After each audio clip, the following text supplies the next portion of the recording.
What's up, YouTube? Dr. G here. Going to be doing a deck profile for my Elemental Dragon deck. Now, let me just say a couple things about this deck. This deck is absolutely probably the best deck I've played in a long time, and by best, I mean speed-wise. It can spam rank 7s like there's no tomorrow, and like that's basically its win condition in the current meta, in the current format. But that being said, it is kind of a repetitive deck. You do go for Draco Sack a lot, but there are other plays that you have to make, especially in the mirror match. In the mirror match is where like the real skill aspect comes around, as opposed to just making Draco Sack and popping random cards off the field. In the mirror match, you actually have to like plan your plays out a little bit. That being said, I've been playing this deck for about a month now, and it has brought me so much success. Like I've played, I think 4 or 5 tournaments.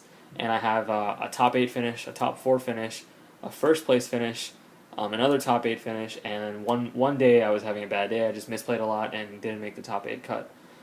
With that being said, let me just go into the deck profile. But I haven't really changed much over the course of the month. The only thing I really edited was I took one trap out, and that trap was Return from the Different Dimension. I thought that card was just a win more card. Like the only times I really got it off was when I was already winning. And I never really got it off to like change the game around or turn the game around. When I was losing, got it off and OTK'd my opponent. It didn't really work out that way, so I pretty much got rid of it. And I'm planning on making some more changes in the future, but for now, let me just get into the deck profile of the deck I actually did use. So, obviously you run 3 Blaster. This is like probably the best dragon in the entire deck. You just need to play it at 3. Pretty much all the big dragons need to play at 3, and I'm sure you've heard this a lot, so I'll just go through them real quick. 3 Tidal, 3 Redox, 3 Tempest, and then for the babies you play 2 of each, so 2 Burner, 2 Stream, 2 Reactin, 2 Lightning. And that rounds up like basically the elemental part of your dragon deck. You just play these 20 dragons, and that's like the core. For the hand traps, I play 3 Maxi and 3 Veiler. Now, I was really considering playing Droll and Lockbird. The only problem is I don't have any. So if you have Droll and Lockbird, trade me. No, seriously, trade me. But yeah, playing Droll and Lockbird is definitely a good card. I mean, it's good to play like maybe 1 or 2. Playing 3, I think, is a little excessive because the chance of you playing against a Spellbook player is actually less than you playing against an Elemental Dragon player, and an Elemental Dragon player can, play around your Droll and Lockbird if he knows you main it. So it's not really that good at 3, but I would definitely consider playing 1 or 2, and maybe just adding it in on top. But yeah, these are the hand traps I play right now. And then, sorry about that. And then my one tech card is Red Eyes Darkness Metal. This was just for like more of the OTK oriented style of play. I used to be a Murmillo player, so I'm all about pushing for the OTK and devastating my opponent. So like when I got this card off, like I won basically. Like that turn I would win because I wouldn't summon it unless I knew I had a win condition or I knew I was gonna win. And you don't get it that often that it's a dead card in your hand. And plus it's a dragon, so if anything you can just banish it. So yeah, that's my tech choice. For the spells I played the 3 most broken cards in the game. Super Rejuvenation. I've seen people go like plus 16 with this card. Like it's ridiculous. Especially this with card D. That's one thing I'm thinking about adding is card destruction. I actually didn't play it, for this last month, and I see that it's really good. It just helps you cycle through your deck so fast. So that's one thing I'm probably regretting not playing, and I'll probably bump that into my deck. But yeah, Super Rejuvenation is ridiculously broken. And then I play triple Gold Sarc. Yeah, this is a good card. I mean, I don't want to say anything and maybe like change the meta or whatever, but I'm finding it Gold Sarc to be a little unnecessary at times because like yeah, you get your search, yeah, you get to banish, yeah, you get after 2 turns, but like a lot of the times in the Dragon mirror match, you end up going into time, and if you draw into a Gold Sarc, it's absolutely useless. Like yeah, you can banish to get that baby dragon, but those 2 turns later, you're not getting anything because the game will be over. So I don't know. I'm thinking about cutting gold Sarc. Maybe to like 2. Maybe just cutting it all together. But shh, don't tell anyone. So yeah, 3 gold Sarc. Then I play 2 Sacred Sword of 7 stars. I'm thinking about bumping this to 3. Draw power is definitely something you need in this deck. Not to say that it's slow by any means, but you know, being able to draw into your cards, and like Sacred Sword is like basically a +1 every time. You know, and that's pretty broken. So yeah, I'm thinking about bumping this to 3. Then I played 1 Book of Moon. This card is crazy good. So I don't really need to say anything more about that. But then I played Monster Reborn, Dark Hole, and Heavy Storm. Now this caught a lot of my opponents off guard. Like when they saw that I played Monster Reborn in the main deck and Dark Hole in the main deck, they were like, you know, what the fuck? Like, not every Dragon player will play that, but it's really good to play because it's like this heavy element of surprise. Like you know, even against like a rogue deck or like spellbooks or whatever, like you heavy storm them and they're like, what the hell, you main that shit? And you know, this is a good feeling. Like you pretty much sealed up game 1 that way. So I keep that in for the surprise factor. And the only trap I play is Breakthrough Skill, and I would have played a second one, but I didn't have it. So yeah, so that's it for the main deck. Now let me go into the extra deck.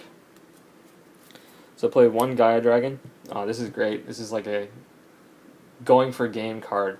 There have been a couple times where my opponent was playing, like I was playing an Elemental Dragon mirror match, and my opponent like was down to like 1800, 2600 life points, and he brought out a Draco Sack, and like I knew it was game from that point because like all you got to do is summon Gaia Dragon and attack into the token, and you know you win. So that's the only reason I have this card in this deck, honestly. 1 Gaios, you just need to have this because the time you open up Stream and Tidal in your hand, it's, you know, you get the Gaios off, like it's pretty much game, especially if you're playing in the mirror match. Like they can't really do anything turn 1 unless they have Dark Hole or whatever. But yeah, it's really good. I play 2 Big Eye. The reason I play 2 Big Eye is I don't really need a third one. Honestly, I barely even bring out the 2 I have. Bringing out Big Eye in the mirror match is like asking to lose because, you know, your opponent will net so much advantage, especially if you don't have Veilers or Breakthrough Skills. If you don't have the Veiler or Breakthrough Skill, do not bring out the Big Eye. It will not help. You will lose the game. Take it from me. I've experienced that firsthand. So yeah, only 2 Big Eye. Then I play 3 Draco Sack. You just have to play it at 3. I mean, there's always a need for the third one. At first I was playing it with 2, but then I was like, nah, I need to have 3 because, you know, like there were times where I actually missed the third one and I could have won the game if I had a third one. So you have to play 3. For the Synchros, I play 1 Ancient Fairy Dragon. This is completely teched in for spellbooks and Necro Valley and all that, you know, bullshit. You know, it's just for those like zombie world, like random zombie worlds and stuff. Like you can't really, like, what are you gonna do against that, you know? So I just have it teched in, especially for spellbooks, because you know, it could change the game potentially, and it has 3,000 defense, and it's a dragon, so you know you always know you're going good when you have a dragon. Then I play 1 Red Dragon Archfiend, 1 Black Rose, 1 Stardust, 1 Scrap, 1 Colossal Fighter, which is really good card. Catches people off guard, and there's an OTK. I'm sure you've heard about it because it's all the buzz. But yeah, there's an OTK with this and Chalice when your opponent max sees you. So yeah, play this. They'll be scared. And then I play double Crimson Blader, and I do this because I hate the mirror match. No, I do this because I really want to catch my opponent off guard. Nowadays, winning in Yu-Gi-Oh! Is all about surprise. If you can't surprise your opponent, if they know what your plays are, if they're predictable, you know, if they see your Crimson Blader and they kill it, and then, you know, they're like, oh, okay, I got this. Like, he can't Crimson Blader me again because he doesn't have one. And bam, you slap it out of your extra deck, and it's like, what the fuck, man? Like, you know, the look on their face just says it all. Like, you've caught them off guard, and you basically won the game because of that surprise factor. That's why I play 2. Now for the side deck that I use. I'm just going to go through it real quick. Triple Eradicator, 1 Decree. I used to play 3 Decree, and then, you know, I was advised to cut it to like 2 or 1, so I just kept it at 1 just in case. 1 Side Blocker. Side Blocker is a pretty good card. I think Jeff Jones or Billy Breaker, somebody, one of those popular YouTuber's mentioned side blocker, and it's actually a pretty good card. So then the 3 MST, 3 cards that I love to play against Evil Storm. Consecrated Light. It basically shuts down their deck, and I personally have a hard time dealing with Evil Storm, so playing Consecrated Light is a great out to them. And I even played against Dark World, and it kind of worked out a little well. Definitely shuts them down turn 1 if you get it off. But yeah, so Consecrated Light is a good card. 1 Swift Scarecrow. I should bump this to 2. Should bump down the Consecrated Light to 2 from 3, because Swift Scarecrow is like, really vital in the mirror match because you can get OTK'd really easily. So definitely would play this at 2 now. And then Double Compulse. This is absolutely amazing trap, this format. You need to play Compulse because, like, it's just so good. There's really nothing else that I could say about it. It's just a great trap. And then 1 Chalice, and I play the Chalice, usually sided in game 2 or 3, depending on how the games have been going.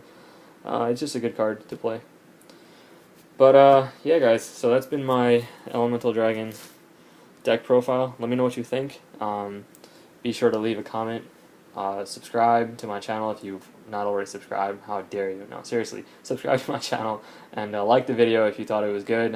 If you have your own take on a dragon deck profile, then be sure to mention it. If you think I should change some things that might bring me more success, be sure to mention it. And thanks for watching, guys. Stay tuned for more content. Bye.